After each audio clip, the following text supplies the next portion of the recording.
Asalaamaaleykum au Sénégal. Bon, maa ngi leen di dalal ci Sénégal sans faute.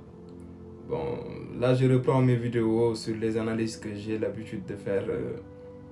sur la chaîne. Tey ma war a wax ci benn thème boo xam ne ça me tient à cœur et puis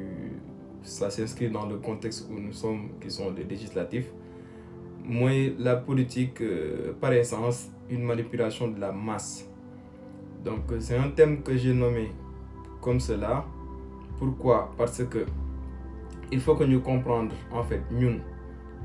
la population il faut que ñu comprendre que par essence politique manipulation la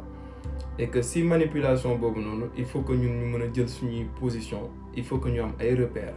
parce que du moment où on a perdu nos repères on ne se comprend pas et duñu xam lan mooy le projet politique par essence donc manipulation boobu noonu tamit il faut le dire dafa am benn côté positif et côté positif bi mooy lan mooy que ne tout le temps il faut que mu am des leaders ñi nga xamante ne ñoom ñooy tirer la masse vers un idéal donc ci lu gën mais il faut ñu xam ne tamit manipulation bi dafa am lu ñuy wax effet négatif et ci côté boobu laay taxaw def si benn jàngat bu ndaw parce que loolu en tout cas mooy li nga xamante ne war nañ ko comprendre wala war nañ ci gën a élargir suñu xam-xam parce que moi je préfère tout le temps dans mes vidéos ci as tuut li ma xalaat su ma ko tegee sur la place publique keneen jël ko xalaat wala wax ci xalaatam ne serait-ce que ça soit même contraire à mes pensées je prends mais lu gën a am solo mooy que au sortir de cela ñu mën ci ku ci nekk am loo ci jëlee donc each one teach one loolu mooy sama devise. Maintenant avant que ñuy wax ci politique il faut que ñu comprendre benn définition bi nga xamante ne ñëpp dañ koy joxe mais yaakaar naa ne duñ ci xóotal mooy la politique c'est par essence l'art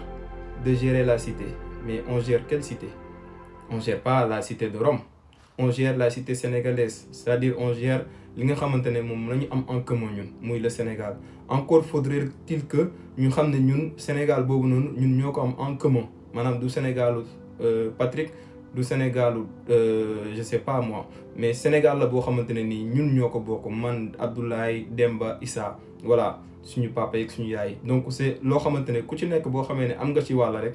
donc toi tu comprends en fait la vraie valeur en fait de la cité. Donc bu ñu demee ba comprendre que on a une chose qu'on a en commun donc il faut que ñu bàyyi xel ku ci nekk loolu noonu en fait ñi nga xam ne ñoom lañ ko dénk wala lañ ko war a dénk en fait ñooñu ñooy ñan ak lan mooy seen projet. Donc dañ nekk ci période bi nga xam ne période législative la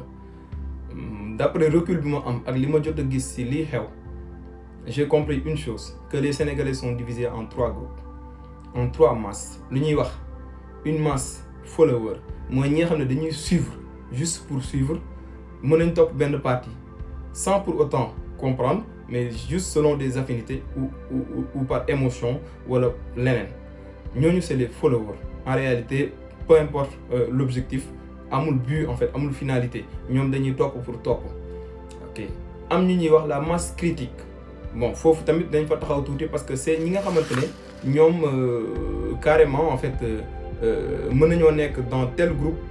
jusqu'à un moment nga gis ne ñu dem dans tel groupe mën nañoo nekk dans tel parti jusqu'à un moment ñu changer rallier beneen parti parce que en réalité ñoom dañuy suivre li nga xam ne mooy le projet ak lu ñuy wax l'idéologie en fait ñoom selon ñoom concept bi nga xamante ne moom lañ leen di présenter ils font une étude là-dessus pour xool fan la leen jëmee. Donc moi je pense que cette masse critique c'est la masse qui a compris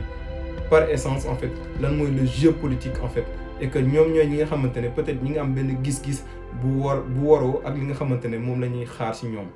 Am ñeneen ñi nga xamante ne ñoom la ñuy wax la masse fanatique c'est la masse plus dangereuse mooy ñi nga xamante ne en fait dañuy dem sans but sans fondement sans objectif. En tout cas une chose est sûre mooy que ñoom gëm nañ ne loolu la ñuy dem te dañ ciy dem ba jeex tàq quelles que soient les conséquences. Je m'amusais à parler à un ami et par rapport ak benn parti bu siiw ma laaj ko ci leader bi je vais pas citer parti bi parce que man dans mes vidéos je suis neutre bien vrai que je peux avoir mes convictions et mes positions personnelles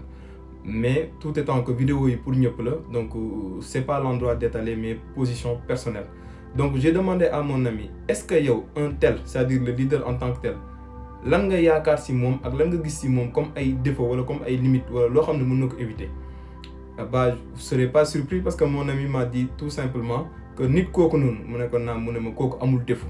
ma ne ko ah bon mu ne ma waaw ma ne ko dès l'instant où tu me dis ça moi je suis désolé mais je te qualifie de fanatique parce que personnellement man bëgguma ànd ak nit yoo xam ne déjà rek man dañ may qualifier ne waaw Abdoulaye yow sa lépp parfait na parce que nit da ngay ñaan yàlla di nekk ak ñoo xamante ne dañuy gis say défauts ça permet de t'évoluer en fait moo lay permettre nga mën a élever wu donc moom la ñuy wax la masse en fait la masse fanatique man ñun la loolu laa indi wooye léegi li gën a am solo ci loolu yëpp mooy que ñun ñu mën a comprendre le jeu politique ñu mën a comprendre aussi cette manipulation mën a am tamit benn lecture par rapport au projet pour que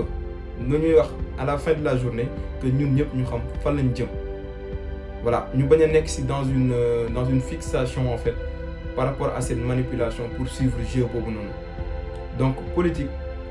il faut que ñu intéressé aussi ñun ñëpp pourquoi parce que comme ni ñu koy waxee dafa doon loo xamante ne ça nous intéresse nous tous képp ki nga xamante ne nag defoo li la war ba ëllëg coono gi ñëw dal sa kaw mais doo mën a jooy parce que da nga fàtte ne li ñuy def nii daf la concerné donc que bu kenn mës a toog ci àddunaam xalaat que ne lépp li nga xamante ne dafa concerné sa réew ak politique yi nga xam ne moom la ñuy mëne pour sa réew bul jàpp ne mukk yow intéressé wu la que ça soit parce que tu es à l'aise que ça soit parce que tu n'es pas à l'aise donc Sénégal suñu Sénégal la ñu ñëpp ko bokk loolu moo waral ku ci nekk da ngay apporter sa pierre à l'édifice loolu moo waral man sama chaîne bi ma woowee ko Sénégal sans faute parce que l'idéal c'est que ñu viser loolu noonu léegi nag lecture bu ñu war a am mooy ñu dem ak benn recul xam ne tey jii nii Sénégal waroon nañ dépasser toog di werante ci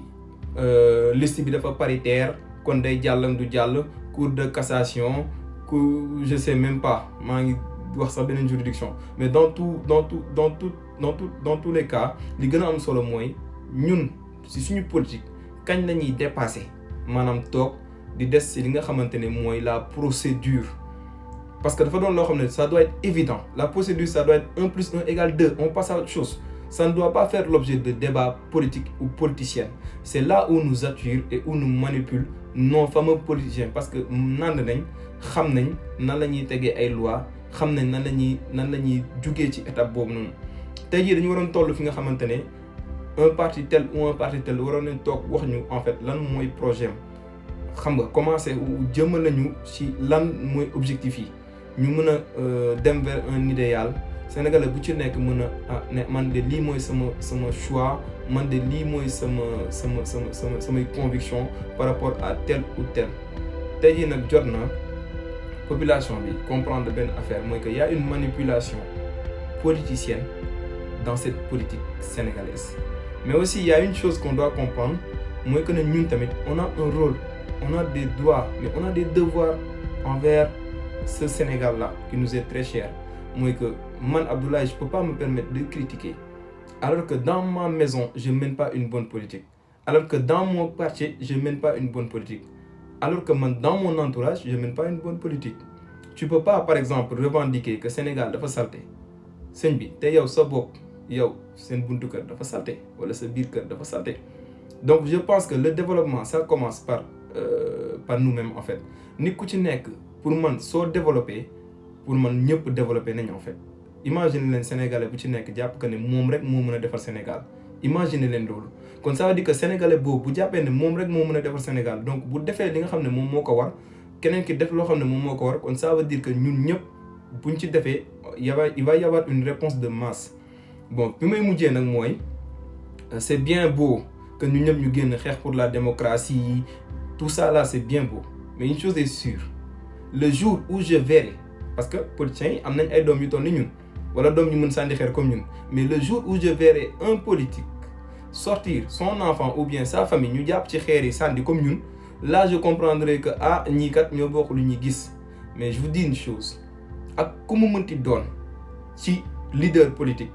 da ngay am lu lay diriger mooy benn intérêt personnel parce que ñun ñëpp dañuy jàng école mais c'est pour devenir quelqu'un kon ku nekk ci politique c'est pour être président c'est pour être ministre ne nous voilons pas la face